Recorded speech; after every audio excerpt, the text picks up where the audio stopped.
नमस्कार दोस्तों, आप सभी को बहुत बहुत स्वागत है मेरे अपने यूट्यूब चैनल में। वीडियो पसंद आए तो लाइक शेयर करके सब्सक्राइब करना बिल्कुल न भूलें। वीडियो पसंद आता है तो जय मां लक्ष्मी कमेंट बॉक्स में अवश्य लिखें। 2024 की शुरुआत रविवार से होने जा रही है, तो आप सबको पहले तो नए साल की ढेर सारी शुभकामनाएं। आपका हर दिन हर एक दिन खूबसूरत हो, मंगलमय हो, यही मेरी कामना है भगवान से। जीवन में खुशहाली आए, घर में बरकत आए, घर से सारे नेगेटिविटी दूर हो आप सभी के जीवन। 24 की शुरुआत रविवार के दिन से होने जा रही है। माना जाता है कि नए साल की शुरुआत इष्ट या गुरु की पूजा या पूजा पाठ से आप शुरुआत करते हैं, गणेश भगवान की शुरुआत करते हैं पूजा से, तो आपको शुभ फलों की प्राप्ति होती है।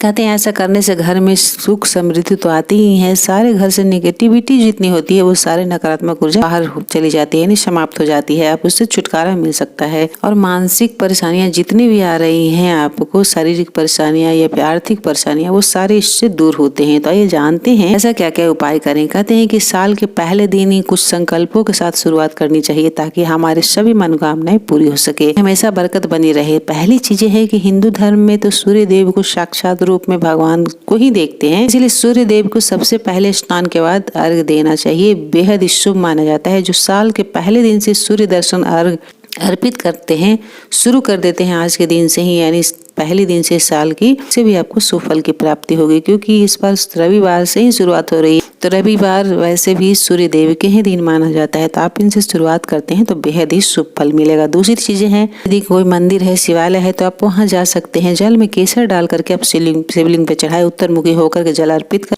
वहीं बैठकर पंचाक्षरी मंत्र का जप करें, प्रार्थना करें, आरती करें। उसी लोटे में जो भी जल आप चढ़ाए हैं, लोटे में थोड़ा सा जल लेकर के आप घर आए, अपने मुख्य दरवाजे पे दोनों तरफ छिड़कें या फिर अपने घर में भी छिड़क सकते हैं। तो इससे कहते हैं कि नकारात्मक ऊर्जा सारी दूर हो जाती है।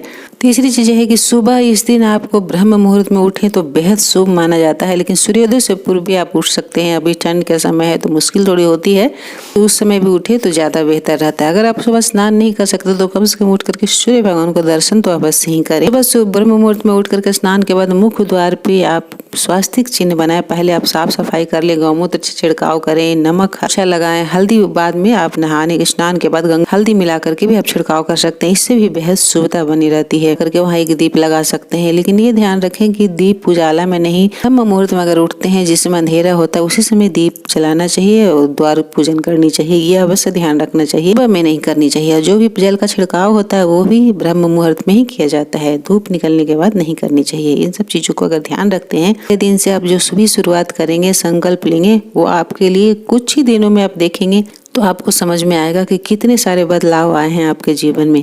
चीजें हैं कि मानसिक शांति के लिए कोई भी मंत्र आप ले शुरू कर सकते हैं, जप कर सकते हैं। आपको इससे कोई नौकरी वगैरह के लिए दिक्कत आ रही है तो इन सब चीजों में भी वृद्धि हो। रोजाना आप इस चीज को शुरुआत करें, कम से कम 41 दिन करें। आप करके देखिए, फिर देखिए। गायत्री मंत्र भी जप कर सकते हैं 12, 27 बार, 31 बार या 108 बार, जिस तरह से भी आप जितना हो सके आप संकल्प लेकर के पूरे साल करें। इससे अपने करियर में काफी मददगार मिलेगा। आपको अच्छी ग्रोथ देखेंगे आप अपने जीवन में। बच्चे को पढ़ाई में भी एकाग्रता आएगी, बच्चे कंसंट्रेशन कर पाएंगे। नौकरी की इच्छा है, नौकरी वाले को भी नौकरी लग सकती है। प्रमोशन की इच्छा अनुसार होगा, ये 100% होता है। ऐसा आप एक बार करके तो देखें। चीजें हैं कि हनुमान जी की पूजा अवश्य करें इस दिन।